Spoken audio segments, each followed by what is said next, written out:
Welcome to the first episode of Barrying the Hatchet. I'm your host, JP Barry. I'm here with Spencer Ball and Tyler Perrone, and we're just kind of here to talk to you about kind of everything going on right now. Got some current events, some movies. It's the summer blockbuster is always in full swing, and some interesting events going on in the world of combat sports. But Spencer, what are we going to start out with here today?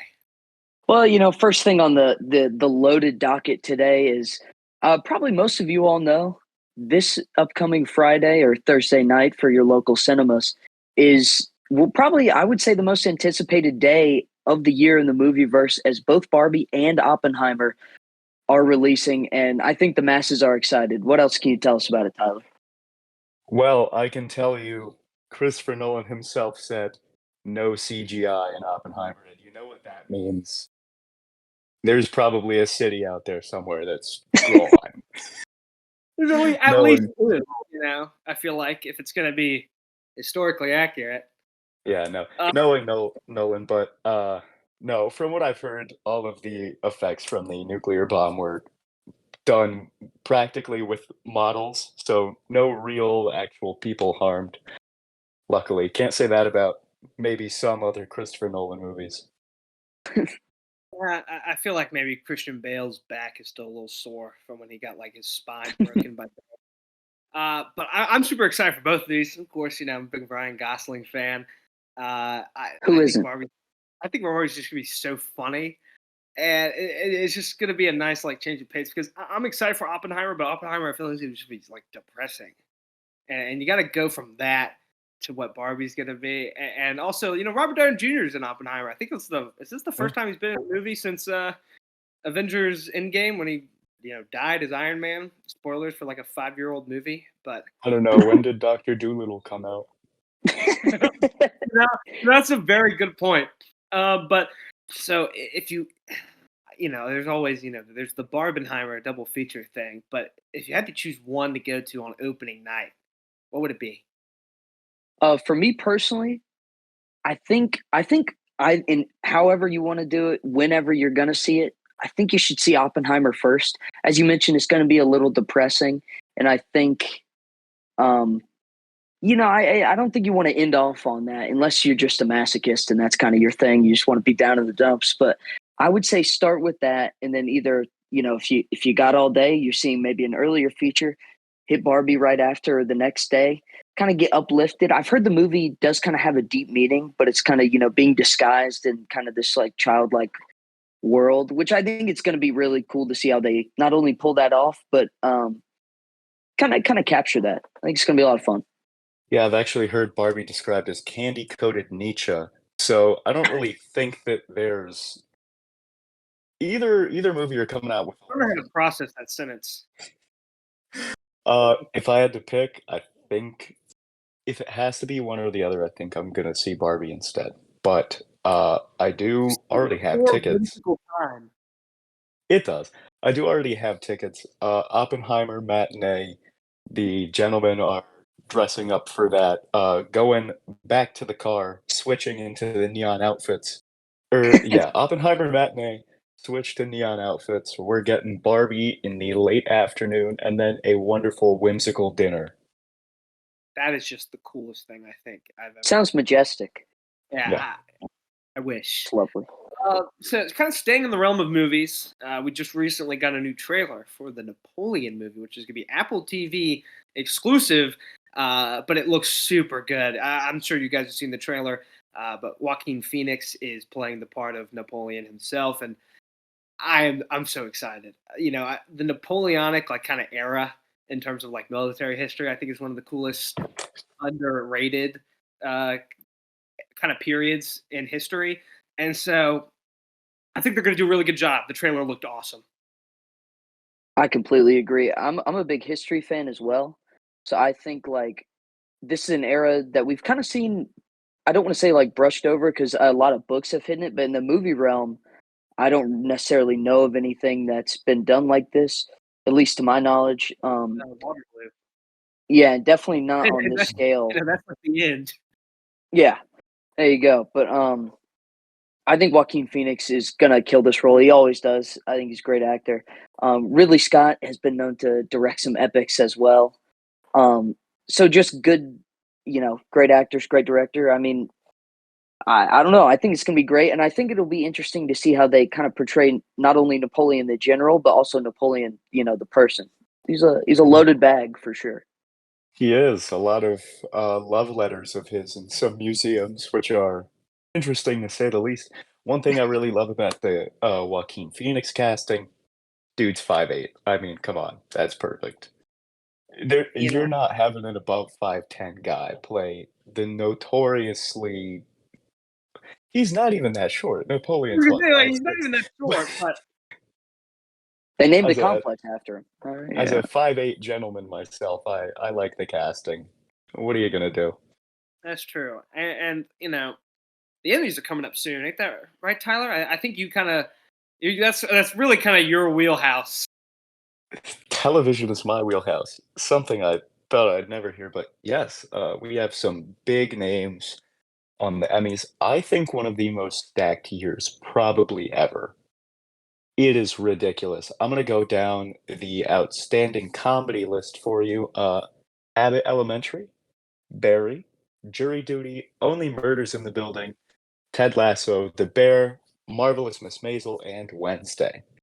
Now, I haven't watched all of them, but Hmm, Ted Lasso, The Bear, and Miss Maisel, all real good. I Now, saw Wednesday was pretty good. Wednesday was good. My sister loves Wednesday. I think it's really solid, not only because it's witty and charming, but because, my 10-year-old sister loves it, and so does my 46-year-old stepfather. It's very universal to me.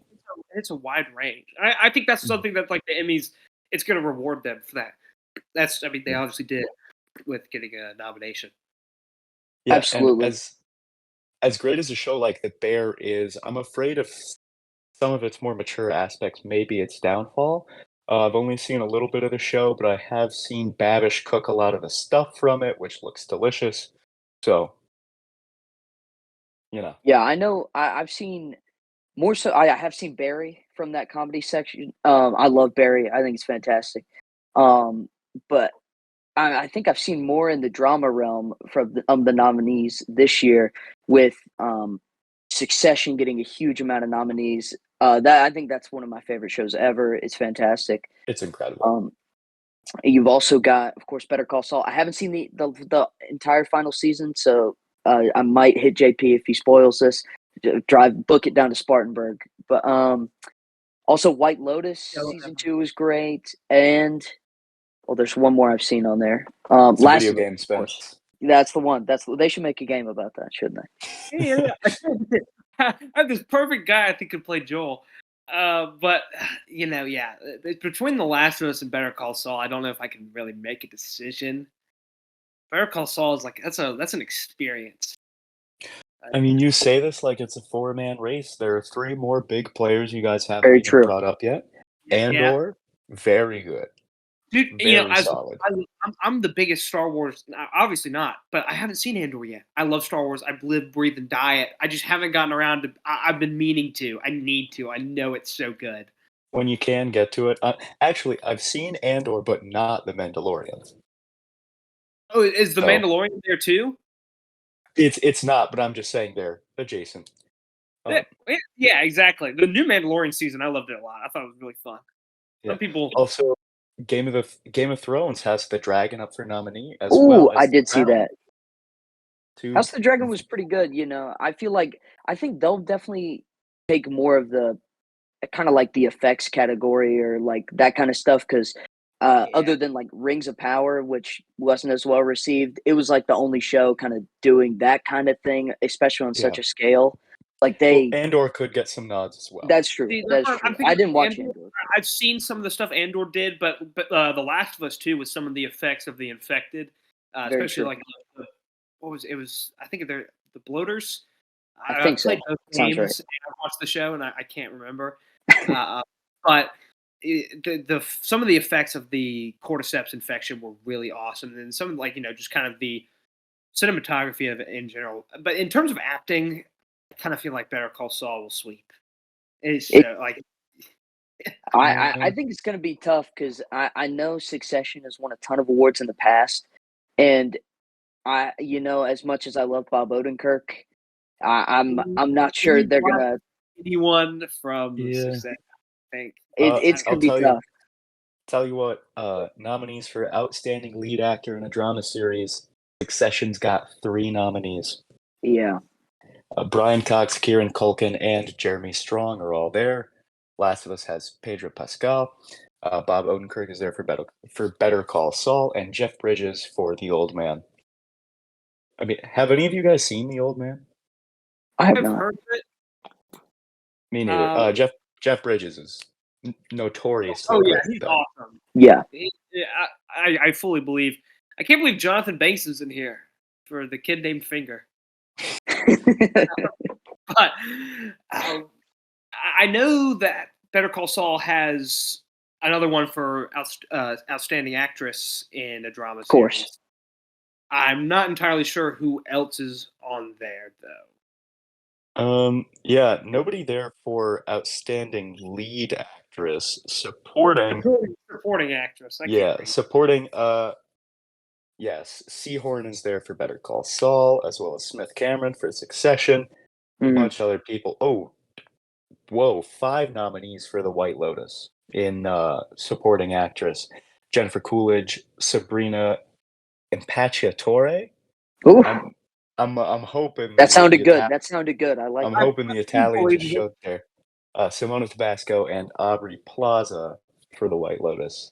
I think the thing that show has going for it, there really is no main character in a way. I don't know if y'all have seen it, but it's just like a hodgepodge of people, just kind of. I don't even. There's really no way to describe it. But then you watch an episode, and all of a sudden you've watched 7 or 8, and you're just waiting on season 3. It happened to me. I think it happened to a lot of people. So There's so much talent in that cast. How could there be a lead? You yeah, know? it's See, very that's the true. biggest thing.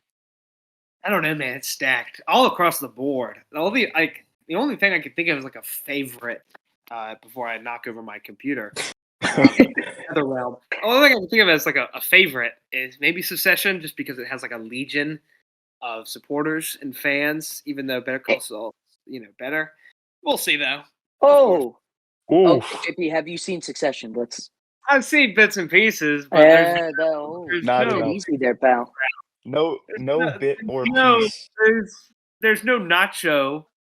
There's No no bit or piece no. will give you the experience of watching that show on sitting on a lofted bed in a dorm room at 3 a.m.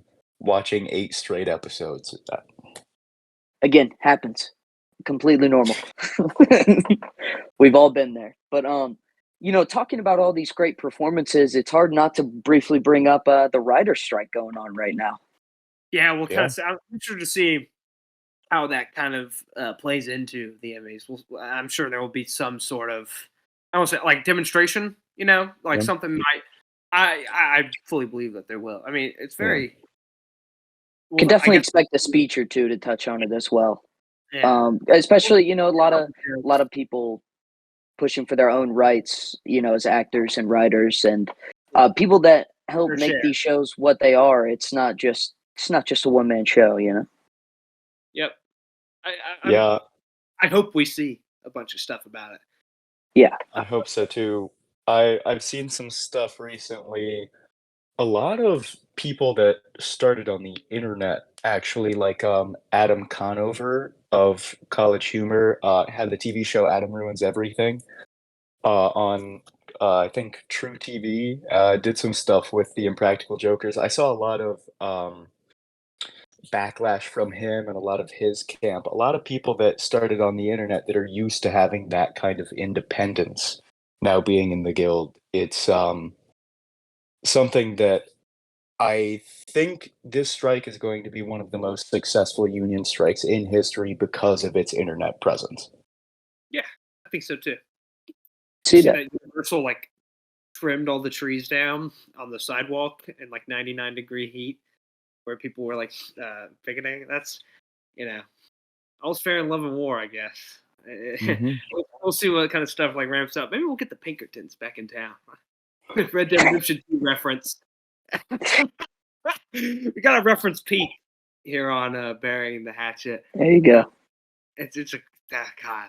We can talk about video games forever. We might do that on the next episode. But before we end off the show, we're gonna leave y'all with a little bit of a heavyweight bout, if you will, but not in terms of accolades or size or skill. See, they were probably Elon thinking Musk- me and you there for a second, JP. Skill. Elon Musk versus Mark Zuckerberg in a fight. I don't. I know It's a very 2023 thing to happen. Just Yeah. makes sense. there's a way to put This it. I think, was this on your 2023 bingo card? I maybe should have thought about it. How could I have predicted that a man would try an app where everyone hates him, and then a guy would make a spin-off of that kind of same app and make him really mad, and then they'd want to fight each other. And then the guy who started the spin-off is going to train with like the best fighters ever. Tyler, you know more than I on that subject. Kind of get into that. First and foremost, Zuck is yoked. I mean, Yeah, there's nothing. apparently. He's huge. I mean, I saw, pictures on Instagram the other day. Just his forearms look like they could crush a watermelon. It's ridiculous. That's a big And fruit. also, that's a big fruit. It's a big dude. Going from that paddleboarding picture of him with the sunscreen to now, ridiculous. Very That's true. the mental yeah. image I have. That and him when he was like in court. Yeah. Lizard man. Zuck has been training with two of the UFC's best fighters, while it seems as though Musk has not been doing anything. He's been training with the UFC middleweight champion Israel Adesanya and featherweight champion Alexander Volkanovski. Two of the possible best fighters of the upcoming decade. I think Adesanya a lock for sure. But to see two people like that give props to Zuck, I think is terrible news for I'm so Elon. excited. I can't wait. I don't know about you guys. I'm very excited for this. When Hey, is the fight?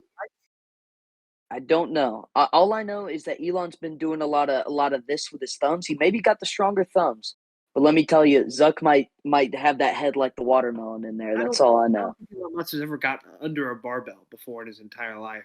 He doesn't look like it either. He does have like the frame advantage I've seen. He's a little taller, weighs a little bit more, probably has a bit of a wingspan advantage. But I mean, Zuck, he did look impressive in that picture next to two UFC champions. I mean, it's nothing to. I saw look that down on. picture. A couple of my buddies really follow UFC very hard, and they sent that to me, and they were like, "Dude, this is going to be a massacre." And so I'm very interested in. Tyler seems to have found something astounding. I think Musk is like 40 pounds heavier than Zuck. Don't quote me on that. It could be. I think Zuck's like 145 and Musk is like 180. Which is nuts. All I'm saying is Musk is built like Joe Frazier, so maybe that spells the end.